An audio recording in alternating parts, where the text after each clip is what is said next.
साथियों, यह सच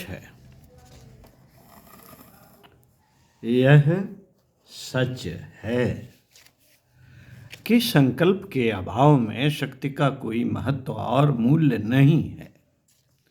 उसी प्रकार यह भी सच है कि शक्ति के अभाव में संकल्प भी पूरे नहीं होते।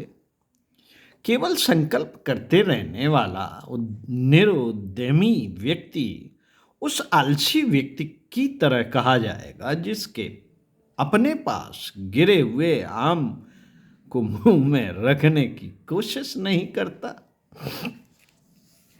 और इच्छा मात्र से आम का स्वाद ले लेने की आकांक्षा करता है। संकल्प के साथ शक्ति को संयुक्त करना एक कला है और इसमें बहुत थोड़े लोग ही पारंगत हो पाते हैं। इसका कारण है कि परिश्रम और प्रयासों के प्रति निरपेक्ष बने रहना। बहुत से लोग मानव शास्त्र के सिद्धांत पढ़ पढ़कर यही विश्वास करने लगते हैं कि हम जो कुछ भी चाहते हैं वह हार्दिक आकांक्षा होने पर हमें स्वतः ही प्राप्त हो जाए, जबकि सच्चाई यह है कि केवल वे ही इच्छाएं पूरी होती हैं जिनके साथ सशक्त प्रयास भी जुड़े हों। यहाँ शक्ति का अर्थ उद्देश्य के प्रति दृढ़ निष्ठा, उसे पूरा करने के लिए आवश्यक बाधाओं से संघर्ष का मनोबल और साहस है।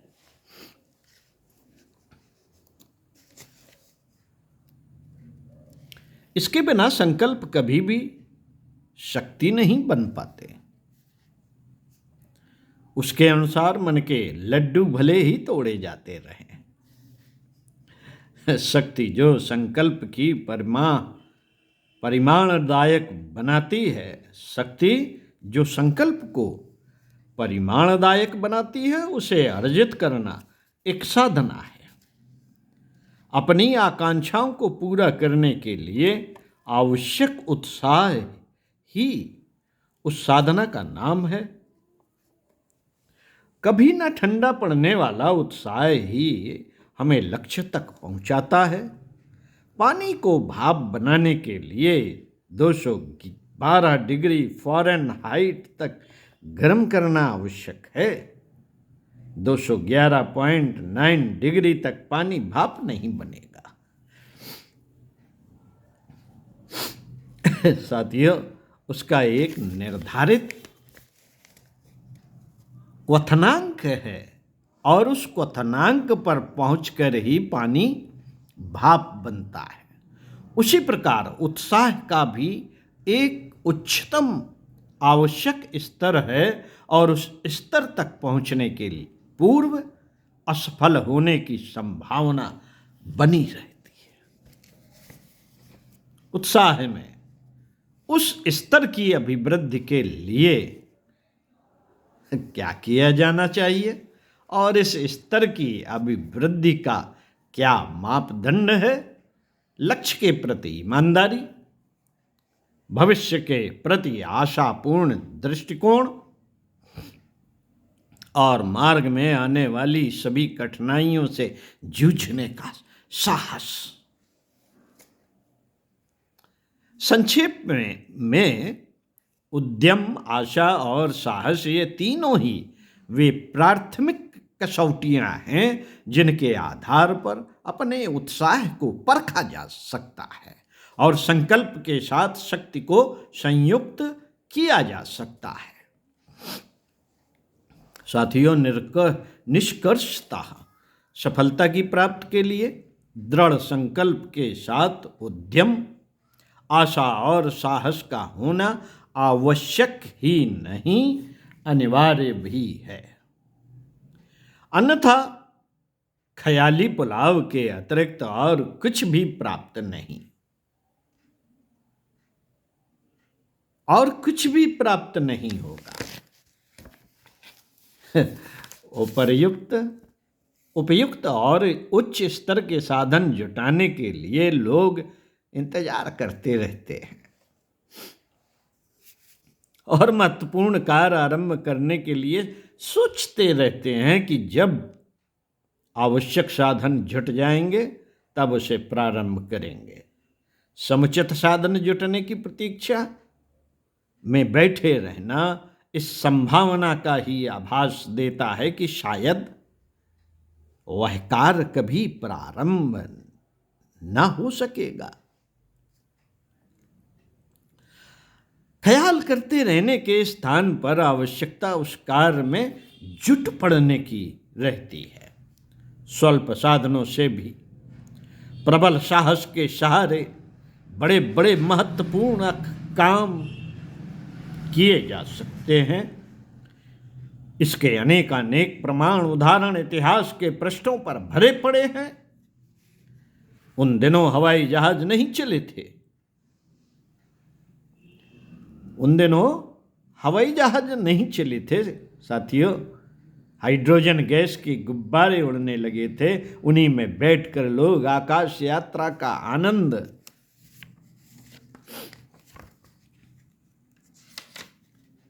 लेने लगे थे।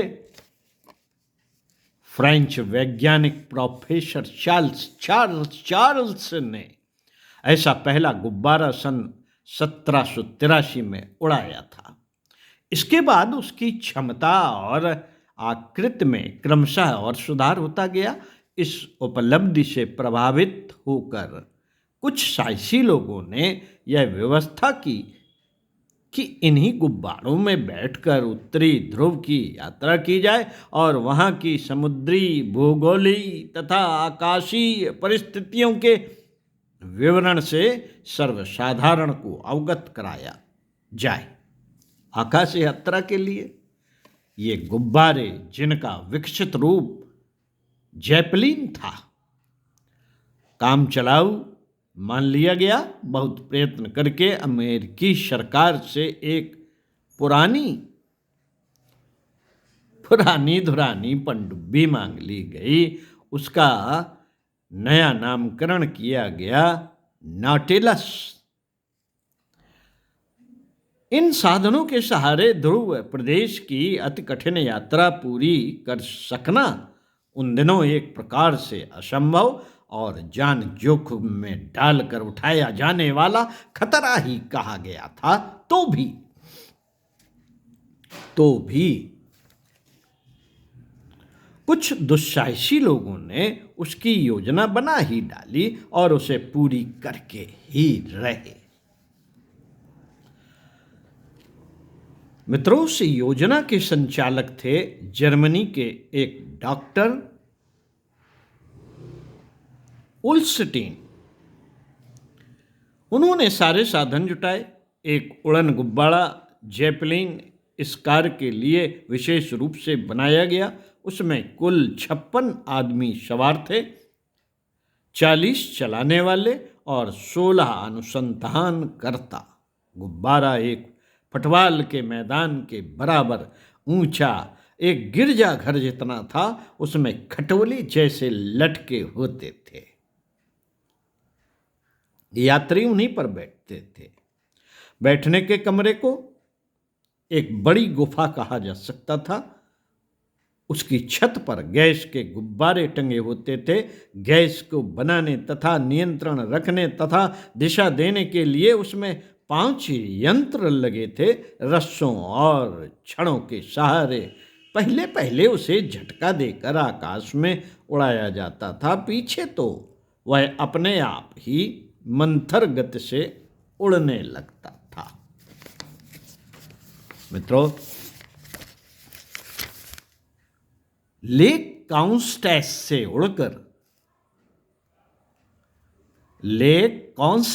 उड़कर वह गुब्बारा जर्मनी, स्वीडन, एस्थीनिया, फिनलैंड और रूस की सीमाएं पार करते हुए ध्रुव प्रदेश पर पहुंचा। लफोरा अंतरिक्ष से लेकर सुविस्तृत ध्रुवीय क्षेत्र पर उसने उड़ान भरी और चित्र विचित्र विवरण देखे तथा उनसे फोटो लिए। लगभग 1 सप्ताह यह गुब्बारा आसमान में उड़ा और पनडुब्बी को उससे भी अधिक समय लगाना पड़ा। जब यात्री लोग वापस लौटे और उन्होंने वहां की परिस्थितियों के विचित्र विवरण से जनसाधारण को अवगत कराया तो सुनने वालों को सहसा विश्वास नहीं हुआ कि इतनी रोमांचकारी परिस्थितियों में इतने स्वल्प साधनों से इतनी दुस्साहसपूर्ण यात्रा की जा सकती है। असामान्य को सामान्य और असंभव को संभव बनाने वाले प्रबल पराक्रम का महत्व जिन्होंने जाना है उन्हें यह विदित है कि मानवीय श्रम, मनोयोग, साहस और संकल्प का समन्वय जहां भी हो जाए वहां कठिन से कठिन कार्य भी सरल हो जाता है। परिस्थितियों की प्रतिकूलता नहीं, मनःस्थिति की प्रतिकूलता प्रगति पथ का अवरोध बनती है। अतः आवश्यकता मनःस्थिति को अनुकूल बनाने की है। क्या है आवश्यकता? मनःस्थिति को अनुकूल बनाने की है मात्र। तो इसी क्रम में साथियों इस पुस्तक का आखिरी पैरा पढ़कर सुनाएंगे। मन को रोके नहीं, संकल्पवान बनाएं। ओम शांति।